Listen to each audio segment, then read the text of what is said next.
రోమిలకు రాసిన పత్రికల నుండి 12వ అధ్యాయంలో నుంచి దేవుని వాక్యాన్ని మనం చదువుకుందాం. చిన్నప్పటి నుంచి ఈ మాట మనం ఎక్కువగా వినే ఉంటాం. దేవునికి నీ హృదయం కావాలి. విషయం ఏంటంటే దేవునికి నీ హృదయమే కాదు, నీ దేహం కూడా కావాలి. వాస్తవానికి హృదయాన్ని ఇస్తే దేహాన్ని కూడా మనం ఆయనకి ఇచ్చేస్తాం. ఎందుకంటే దేహాన్ని నడిపించేది హృదయం కనుక. సో హృదయాన్ని ఇచ్చినప్పుడు ఆటోమేటిక్ కూడా దేహాన్ని ఇచ్చేస్తాం.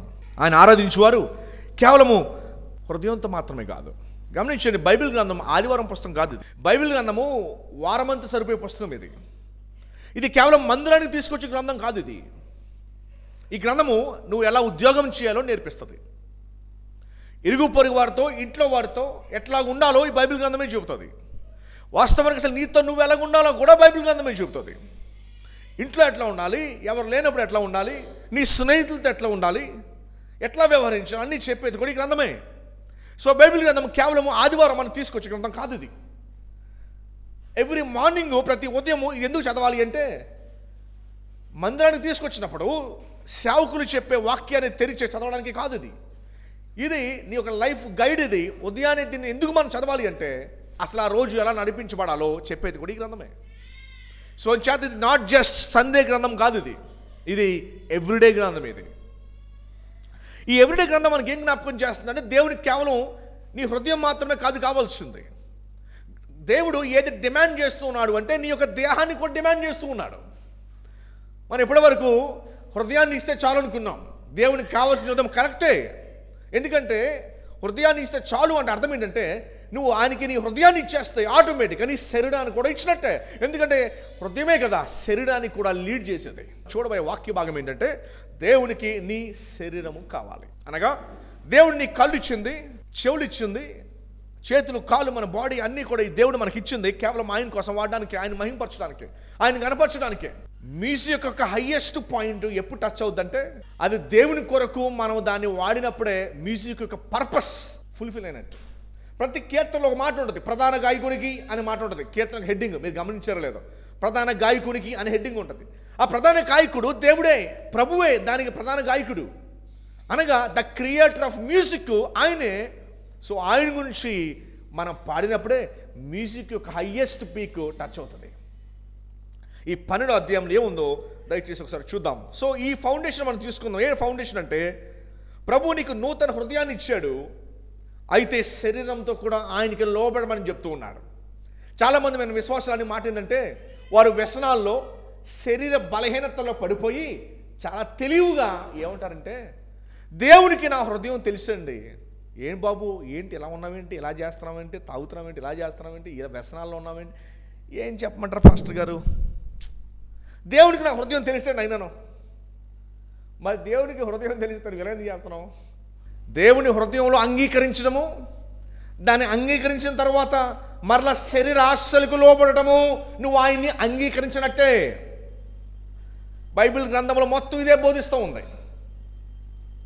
వారికి ఫలాలు బట్టి తెలుస్తుందంట మనం ఎవరనేది, మనం చేసే పనులు బట్టి తెలుస్తుందంట మనం ఎవరనేది, మనం ఏం ఆలోచిస్తున్నామో దాన్ని బట్టి తెలుస్తుందంట మన హృదయంలో ఎవరున్నారని. అందుకని మోసం చేసుకోవద్దు. నీ హృదయంలో లోకం ఉంటే లోకానుసారంగా బిహేవ్ చేస్తావు. నీ హృదయంలో దేవుడు ఉంటే దైవికంగానే బిహేవ్ చేస్తావు. నువ్వు లోకానుసారంగా బిహేవ్ చేసి నా హృదయం దేవునికి తెలుసు అంటే కుదరదు. అలాగా ఎస్, నిజంగానే తెలుసు నువ్వు ప్రేమించేది లోకాన్ని, దేవుని కాదు అని. సో దేవుడు ఏం డిమాండ్ చేస్తున్నాడు?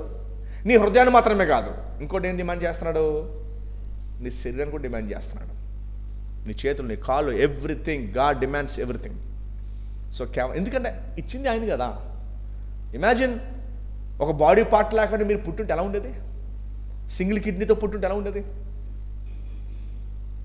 గుడ్డుతో పుట్టేవాళ్ళు చాలామంది ఉంటారు. డమ్ అండ్ డెఫ్గా పుట్టేవాళ్ళు చాలామంది ఉంటారు. Who cannot speak, who cannot hear. అలా పుట్టినవాళ్ళు చాలామంది ఉంటారు. దేవుడు అన్నీ ఎందుకు ఇచ్చినట్టు? లోకాన్ని ఎంజాయ్ చేయడానిక? ఇంకో మాట చెప్పనా, లోకాన్ని దేవుడు సృష్టి ఇచ్చింది ఎంజాయ్ చేయడానికి. కానీ ఎలాగూ అంటే, నైఫ్ ఉంది, కూరగాయలు కట్ చేసుకోవచ్చు, అట్ ద సేమ్ టైం ఇంకోటి కూడా చేయొచ్చు, మనం ఏమంటే దుష్కార్యాలు కూడా చేయొచ్చు. దేవుడు ఈ లోకాన్ని మనకి ఇచ్చింది ఎంజాయ్ చేయడానికి ఇచ్చాడు. ఏ రీతికి అంటే, సాతానుడు దేవుని చిత్తంలో నుంచి మనం తొలగించి లోకాన్ని వేరేగా చూపించి నాశనానికి తీసుకెళ్తా ఉన్నాడు. ఆదమ్మావకి దేవుడి సృష్టినిచ్చి ఏలానని చెప్పాడు. మనమేం చేసామంటే ఈ సృష్టి చేత ఏలబడుతున్నాం. అనగా పాప బానిసత్వం తీసుకెళ్ళిపోవడం మనల్ని. అందుకని కొన్ని పాపాలు మానేయాలరా బాబు అనుకున్నా కూడా మానలేకపోతున్నారు చాలామంది. ఎందుకు అంటే మనల్ని సృష్టికి అధికారులుగా పెడితే దేవుని చిత్తంలోంచి మనం తొలగి అసలు లోకాన్ని ఎలా చూడాలో మనకు అర్థం కాక, దాన్ని నిజంగా ఎలా ఎంజాయ్ చేయాలో కూడా మనకు అర్థం కాక, దేన్నైతే మనల్ని బాసులుగా పెట్టాడో దాని స్లేవ్స్గా అయిపోయాం మనం. స్లేవ్స్ అంటే బానిసలుగా అయిపోయాం మనం. అందుకని బైబిల్ గ్రంథమే ఈ కలద్దాలు పెట్టుకొని మన లోకాన్ని చూడాలి. అప్పుడు దేన్ని ఎలా చూడాలో మనకు అర్థమవుతుంది. ఈ కళ్ళు మనకు లేకపోతే కనుక, అంటే ఈ బైబిల్ కళ్ళు అంటే ఏ విషయాన్ని ఎలాగ చూడాలో బైబిల్ ప్రభు చెప్పాడు. దిస్ గివ్స్ అస్ క్లారిటీ ఇస్తుంది మనకి, ఏ విషయాన్ని ఎట్లా చూడాలి. ఇది తెలియకపోతే బాసుల నుండి స్లేవ్స్ అయిపోతాం. మనం ఎవరిలాగా ఉండాలి? ప్రభు మనం ఎలా ఉంచాడు? మనల్ని ఆదాముకి ఇచ్చి నువ్వు ఏలు అని చెప్పాడు. ఈరోజు మనం ఏలుతున్నామా? చాలామంది పాప ఫైనాన్షియల్ ప్రాబ్లమ్స్తో చనిపోతున్నారు, రకరకాల ప్రాబ్లమ్స్తో స్ట్రెస్ అయిపోతున్నారు. ఏలట్లే ఎవరు? ఎందుకు ఏలట్లేదంటే ఆ చిత్తాన్ని విడిచిపెట్టేస్తాం మనం. ఎలా దేన్ని ఎట్లా చూడాలో తెలియక దానికి స్లేవ్స్ అయిపోయాం మనం. అదే మనం ప్రపంచం అంతా చూస్తాం. చదువుకున్న కంపెనీస్లో, పెద్ద పెద్ద ఐటీ కంపెనీస్లో బిగ్గెస్ట్ ప్రాబ్లం ఏంటంటే స్ట్రెస్. ఏజ్ 35-40కే BP, sugar, everything life long problems వచ్చేస్తున్నాయి. బికాస్ చూసే పర్స్పెక్టివ్ సరిగా లేదు. ఎనీవేస్ 12వ అధ్యాయము మొదటి 2 వచనాలు మనం చదువుకున్నాం, చూడండి. సో ఈరోజు మన పాయింట్ ఏంటంటే దేవునికి కావాల్సిన హృదయం మాత్రమే కాదు, నీ శరీరం కూడా దేవుడు ఎట్లా డిమాండ్ చేస్తున్నాడు చూడండి. కాబట్టి సహోదరులారా, కాబట్టి అంటే దేవుడు నీకు నూతన హృదయాన్ని ఇచ్చాడు ఓ విశ్వాసి. ఒకప్పుడు పాత హృదయం అంటే ఈ పాత హృదయంలో ఉన్నప్పుడు నేను పాపము చేయకుండా ఉండాలి అని అనుకున్నా బయటకు వచ్చే శక్తి నాలో లేదు. కానీ దేవుడు ఇప్పుడు ప్రభు నాకు నూతన హృదయాన్ని ఇచ్చాడు. సమస్తము నూతన ఆయను, పాతవి గతించిన వాక్యం ఉందే.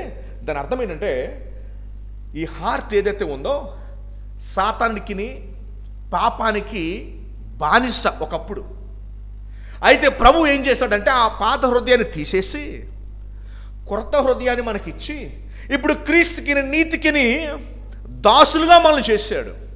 ఇప్పుడు నీతి మనం చేయాలనుకుని పాపాన్ని విడిచిపెట్టేయాలనుకుంటే మనం విడిచిపెట్టేయగలము పాపాన్ని, నీతిని మనం చేయగలం. ముందు ఆ స్థితి మనకు లేదు. కొన్నిటిని విడిచిపెట్టాలనుకున్నా వాడి వల్ల అవ్వలేదు. కానీ ప్రభు ఎప్పుడైతే నూతన హృదయాన్ని ఇచ్చాడో అప్పుడు నీతికిని, ఇది బైబిల్ చెప్తున్న సత్యం, ఇది నీతికిని ప్రభుకి మనం దాసులు అయ్యాం. దాసులు అవడాన్ని బట్టి ఇప్పుడు మనకి శక్తి వచ్చింది పాపము చేయకుండా ఉండడానికి. ఎందుకంటే ప్రభు మనకి ఏ హృదయాన్ని ఇచ్చాడు? నూతన హృదయాన్ని ఇచ్చాడు. కానీ ఇంకా మన దగ్గర ఏముంది? పాత శరీరమే ఉంది. చిన్నప్పటి నుంచి ఉన్న శరీరమే ఇప్పుడు కూడా ఉంది. ఏమండి? చిన్నప్పుడు ఉన్న శరీరమే ఇప్పుడు కూడా ఉంది. సో ఈ పాత శరీరాన్ని సాతానుడు దాన్ని ఒక్కదాన్ని మాత్రమే అటాక్ చేయగలడు, నూతన హృదయాన్ని అటాక్ చేయలేడు. ఎందుకు అంటే అది ఇచ్చింది ఎవరు? క్రీస్తు. ఈ విమోచన అనే మాట వింటారే, విమోచన. చాలామంది విమోచన పండుగలు అనే మీటింగ్ పెడతారు, కానీ అసలు అవి ఎక్కడి నుంచి విమోచన తెలీదు. రోమిలకు రాసిన పత్రికలో 6వ అధ్యాయంలో మనం చదువుతాము. విమోచన ఎక్కడి నుంచి అంటే సాతానుడు పాపానికి, వాడికి మనల్ని దాసులుగా పెట్టేసుకున్నాడు ఆదాము నుండి. అందులో నుంచి మనం విడిపించాడు ప్రభు. విడిపించడం అంటే అర్థం ఏంటంటే నూతన హృదయాన్ని మనకి ఇచ్చాడు. అది మనకు తెలియదు, కనపడదు. అది పరిశుద్ధాత్మ దేవుడు మన ఆత్మతోనే కన్ఫర్మ్ చేస్తూ ఉంటాడు ఎప్పుడును. అందుకని రక్షణ పొందిన వారికి ఏముంటుందంటే గిల్ట్ ఉంటుంది. గిల్ట్ అంటే మనం పాపం చేస్తే ఇది నేను కాదు కదా, ఇలా ఎందుకు నేను చేస్తున్నాను అని చెప్పి ఆ ఫీలింగే గిల్ట్గా పిలుస్తాం. కానీ రక్షణ పొందిన వారికి ఏమందా లైఫ్ ఎంజాయ్ చేస్తారండి, అది వాళ్ళ ఐడియా. కానీ రక్షణ పొందిన వారికి ఆలోచన ఇది. చూడండి 12వ అధ్యాయం మొదటి వచనం, కాబట్టి అని అన్నాడు. ఏమన్నాడండి? ఇప్పుడు మనం చూసిన ఎక్స్ప్లెనేషన్ బట్టి, కాబట్టి పరిశుద్ధమును దేవునికి అనుకూలమునైన సజీవ యాగముగా. ఎవరికి అనుకూలమైన? మనకి అనుకూలమైన కాదు, దేవునికి అనుకూలమైన సజీవ యాగముగా. సజీవ యాగం అంటే లివింగ్ సాక్రిఫైస్, ఇంగ్లీష్లో లివింగ్ సాక్రిఫైస్. సజీవ యాగముగా మీ శరీరములను, హృదయమును కాదు, అఫ్కోర్స్ హృదయం ఉంది. సజీవ యాగముగా మీ శరీరములను ఆయనకు సమర్పించుకునుడని దేవుని వాత్సల్యమును బట్టి మిమ్మును బతిమాలుకుంటున్నాను నేను. ఇట్టి సేవ మీకు యుక్తమైనది. ఇంగ్లీష్లో ఏమో తెలుసండి, ఇదే వచ్చిన దిస్ ఈస్ ట్రూ వర్షిప్ అని రాయబడి ఉంది. ఏమని రాయబడి ఉంది? This is true worship. ఏం true worship? Not clapping, jumping కాదు. ట్రూ వర్షిప్ ఏంటంటే మీ శరీరములను దేవునికి సమర్పించుకున్నట. ప్రభువా నాకు డాక్టర్ సీటీవి, ఎందుకు తెలుసా? నేను ఈ ప్రజలకి సేవ చేస్తాను. నేను ప్రభువా నన్ను నువ్వు పైలట్ చేయి. ఆ ప్రాంతంలో ఉన్న వారికి, ఆ డిపార్ట్మెంట్లో, ఆ ఉద్యోగాల్లో ఉన్న వారికి నేను ఒక మిషనరీగా పనిచేస్తాను. నన్ను ఒక మంచి బిజినెస్ మ్యాన్గా చేయి, రిచ్ బిజినెస్ మ్యాన్గా. ఆ ఏరియాలో ఉన్న వాళ్ళందరూ రీచ్ అవుతాను నేను. నన్ను లాయర్గా చేయి, ఆ ఫీల్డ్లో ఉన్న వారందరిని రీచ్ అవ్వాలి నేను. నన్ను మంచి అథ్లీట్, క్రికెటర్గా చేయి, నేను ఆ ఏరియాలో స్పోర్ట్స్ ఇండస్ట్రీలో ఉన్న వాళ్ళందరూ రీచ్ అవుతా. నీ ప్రేయర్స్ ఎట్లా ఉండాలి? దీనికోసమై ఉండాలి. మీ ప్రేయర్స్ దేనికోసమై ఉండాలి? మీరు ఏదైనా అడగండి. దేనికోసం అడగాలి? ప్రభు కోసం అడగాలి. మీరు దేనిని అడగండి, ఏదైనా అడగండి. మీ ఇంజనీరా, డాక్టరా, వాట్ ఎవర్ ఇట్ ఈస్. దాని రీజన్ ఏంటంటే ఇందాక నేను చెప్పాను చూసారా, అది దానికి కారణమై ఉండాలి. సజీవ యాగముగా మీ శరీరంలో అర్పించుకుంటుంటే అందులో ఒక పాయింట్ ఏంటంటే, you ask anything but for whom, ఎవరి కొరకు? ప్రభు రాజ్యం కొరకు. ఏదైనా మీరు అడగండి. ఎప్పుడైతే ప్రభు రాజ్యం ఫోకస్లో ఉండదో, నీ శరీర సెల్ఫిష్ నీడ్స్ కోసం అడిగితే అందుకని పొందలేకపోతున్నారు.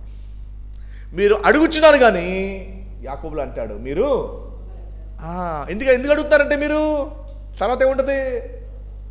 మీ దురాశల చేత మీరు అది చూసారండి ఎంత స్లైట్ డిఫరెన్స్ ఉందో ఇక్కడ. యు ఆస్క్ ఎనీథింగ్, ఏదైనా అడగండి మీరు. ప్రభు అన్నాడు, మీరు అడుగు వాటికంటే, ఊహించు వాటికంటే అత్యధికముగా. అప్పుడు మనం దేని గురించి అడగాలి? మనం ఇందా నేను చెప్పాను చూసారా, దేవా ఏదో అడుగు నువ్వు, బట్ ఎందుకు? వై? ఎందుకు అడుగుతున్నావు? ఎందుకు కావాలి కదా? వై ఎందుకు? ప్రభు నాకు ఎందుకు కావాలో తెలుసు, ఇంజనీరు, నేను నీ కొరకు వాడబట్టాను, నాకు దయచేయి. ఏమండి మీకు విషయం తెలుసా? మొరేవియన్ ప్రాంతంలో ఇద్దరు బ్రదర్సు 1770లో ఆఫ్రికా ఖండాన్ని నుంచి బ్రిటిష్ వాళ్ళు పడవల మీద కరీబియన్ ఐలాండ్స్ అంటారు, వెస్ట్ ఇండీస్, ట్రినిడాడ్ టొబాకో, ఈ ఏరియాలన్నింటినీ కరీబియన్ ఐలాండ్స్ అంటారు. ఆ ఐలాండ్స్లో షుగర్ కేన్ పండించడానికి ఆఫ్రికా దేశం నుంచి బానిసలుగా అక్కడ వాళ్ళని దింపి పని చేయించేవారు, ఎక్స్పోర్ట్ చేసేవారు. వాళ్ళకి సువార్త ఎవరు చెప్తారని చెప్పి ఈ డెన్మార్క్ ప్రాంతం నుంచి ఇద్దరు బ్రదర్స్, అన్నతమ్ముళ్ళు, ఈ స్లేవ్ షిప్పుల్లోకి తమ్మి అమ్మేసుకొని వాలంటరీగా స్లేవ్స్ అయిపోయారు. వాలంటరీగా స్లేవ్స్ అయిపోయి అక్కడ పరిచర్య చేసి కొన్ని వేల సంఘాలు కట్టారు ఆ ప్రాంతాల్లో. మొరేవియన్ బ్రదర్స్ కరీబియన్ ఐలాండ్స్లో వాళ్ళ హిస్టరీ బోల్డ్ అంత ఉంది అక్కడ. వాళ్ళు చేసిన పని చూసారండి. సెమినార్లో వాక్యం చెప్పడానికి వెళ్తే వాళ్ళ బ్రదర్ అంట 40 years క్రితము ఆఫ్రికాకి పరిచర్యకి వెళ్ళిపోయాడు, దుబాయ్లో జాబ్ చేస్తూ. అయితే ఆయనకి బ్లడ్ క్యాన్సర్ ఉంది. వాళ్ళ బ్రదర్కి బ్లడ్ క్యాన్సర్ ఉంటే డాక్టర్ చెప్పారు, నువ్వు ఇమ్మీడియట్ ట్రీట్మెంట్ తీసుకోవాలి, otherwise you will die very soon, 6 months maybe less than that అని చెప్తే సంఘం అందరూ కూడా దుబాయ్లో చర్చిలో అందరూ తన కోసం ప్రార్థన చేస్తున్నారంట. ప్రభు వ్యక్తిని స్వస్థపరచు అని. ఈ చర్చిలోకి వచ్చి అంటాడు, యేసు ప్రభు నన్ను 2000 సంవత్సరాల క్రితమే సిలువ మీద నన్ను స్వస్థపరిచేస్తే ఇంకొత్తగా ఇప్పుడు స్వస్థపరచాల్సిందేముంది? ఆయన గాయాల చేత నేను అక్కడే స్వస్థపరచబడిపోయాను. నేను ఆయన పొందిన దెబ్బల చేత మనము స్వస్థత నొందుతుమి, అప్పుడే నేను దేవుడు స్వస్థపరిచేస్తా. ఇంకొత్తగా ఇప్పుడే ఉంది. గమనించండి, 3 months నుంచి 40 years సేవ చేశాడు ఆయన అక్కడే. దేవుడు ఆ రీతిగా అతను వాడుకోండి. నువ్వు ఏదైనా అడుగు, యూ ఆస్క్ ఎనీథింగ్. వాస్తవంగా చెప్పినా నీకు ఆశ ఉంటే నువ్వు అడగకపోయిన దేవుడిని తీసుకెళ్తాడు. ఆయన రాజ్యం కొరకు ఇటువంటి ఆశ కనుక కలిగి ఉంటే, ఇందాక వచ్చిన చూసామే, మీరు అడిగిన దానికంటే ఇది ఎలాగా ఫుల్ఫిల్ అవుతుంది? నువ్వు ఊహించిన దానికంటే ఎలా ఫుల్ఫిల్ అవుతుంది తెలుసా? మీ ఫోకస్ ఇక్కడ కాదు, నీ ఫోకస్ ప్రభువా నీ రాజ్యం కొరకు. ఆ ఫోకస్ ఉంటే అసలు వాస్తవం చెప్పాలంటే దేవుడు అట్లాంటి వారి కొరకు వెతుకుతున్నాడు. నీకు అట్లాంటి ఫోకస్ ఉంటే he wants to use you, నేను వాడుకోవాలని. బట్ మన ఫోకస్ అంతా ఎక్కడ ఉంది? ఫ్లెష్ కోసం ఉంది. అందుకని అంటున్నాడు, మీ శరీరమును సజీవ యాగముగా ఆయనకి మీరు సమర్పించుకోండి. ఏమండి, బాడీ ఇచ్చింది ఆయనప్పుడు ఆయన కొరకు వాడటం కంటే బెస్ట్ ఫుల్ఫిల్మెంట్ ఎందులో ఉంటుంది? ఎందులో ఉంటుంది అసలు? మీరు ఏదైనా ఒక మంచి హైటెక్ వాషింగ్ మిషన్ కొన్నారనుకోండి, దాని వాడకం మనకి తెలియకపోతే మాన్యువల్ పుస్తకం కూడా అస్తమానం అర్థం కాదు మనకి. అగైన్ కంపెనీ నుండి ఏజెంట్ వచ్చి దాన్ని ఎక్స్ప్లెయిన్ చేసి మనకు చెప్పాలి, ఇగో ఇలా వాడండి, ఇలా వాడండి, ఇలా వాడండి, ఇలా. అయినా కూడా మనకు డౌట్స్ ఉంటాయి. వాడగా తెలుస్తుంది, వెంటనే తెలియదు మనకి. ఫోన్స్ కూడా అంతే కదా, ఫస్ట్లో ఎవరు తెలిసింది ఫోన్స్ వాడటం? Smart phones step by step నేర్చుకున్నాం. దయచేసి గమనించండి, మన మాన్యువల్ దేవుని దగ్గర ఉంది. హౌ వీ షుడ్ లివ్ అన్నది దేవుని దగ్గర ఉంది. ఆయనే మనకు డిసైడ్ చేస్తారు బెస్ట్ యూస్. ఎవరు? మనల్ని మ్యానుఫ్యాక్చర్ చేసిన వారే ద బెస్ట్ యూస్ మనకు చెప్పగలడు. సో మనల్ని మ్యానుఫ్యాక్చర్ చేసిన దేవుడే మనకి బెస్ట్ ఏం చెప్తాడంటే, మీ శరీరములను సజీవ యాగముగా నాకు. అందరూ అనుకుంటారు, అమ్మో ప్రభువులో కొద్ది స్ట్రిక్ట్గా ఉండాలేమో, ఏవి చేయకూడదేమో, చాలా జాగ్రత్తగా ఉండాలి, స్ట్రిక్ట్గా ఉండాలి, ఏమో ఎక్కువ ఏది మాడకూడదు, చాలా జాగ్రత్తగా ఉండాలి, స్ట్రిక్ట్గా ఉండాలి. ఏది భక్తి జీవితం అంటే స్ట్రిక్ట్గా ఉండాలి. ఒక విధంలో ఓకే, కానీ వాస్తవానికి ట్రూ ఫుల్ఫిల్మెంట్ ఉండేది ఇందులోనే, ట్రూ హ్యాపీనెస్ ఉండేది ఇందులోనే, ట్రూ జాయ్ ఉండేది ఇందులోనే. ప్రభు చెప్పాడు, నా ఆజ్ఞలు భారమైనవి కావు అని చెప్పాడు. చాలామంది మిస్అండర్స్టాండ్ చేసుకున్నారు. భక్తి అంటే చాలా స్ట్రిక్ట్గా ఉండాలి. నో నో నో నో అసలు నీకు అర్థం కాదు. నీకు అసలు దేవుడు నిన్ను ప్రేమించేంత జీవితాన్ని ఎంత లోకాన్ని చేసింది నిన్ను పనిష్ చేసి లోపల కూర్చోబడ్డాను టీచర్ లాగా. నో, అసలు ట్రూ ఫుల్ఫిల్మెంట్, ట్రూ జాయ్ వచ్చేదే ఇందులోంచి. సాధారణకి ఎలా ఆఫర్ చేస్తాడు ట్రూ జాయ్ చెప్పండి? He wants to kill you కదా. నేను నాశనం చేయడానికి చూసిన వ్యక్తి నీకు ట్రూ జాయ్ ఎలా ఇస్తాడు? సో ట్రూ జాయ్ వచ్చేది ప్రభు దగ్గర నుంచే. గమనించండి, మీ శరీరములను సజీవ యాగముగా దేవునికి. సో దేవునికి కావాల్సింది ఏంటండి? మీ హృదయమా, మీ శరీరం కూడానా? మీ శరీరము కూడా.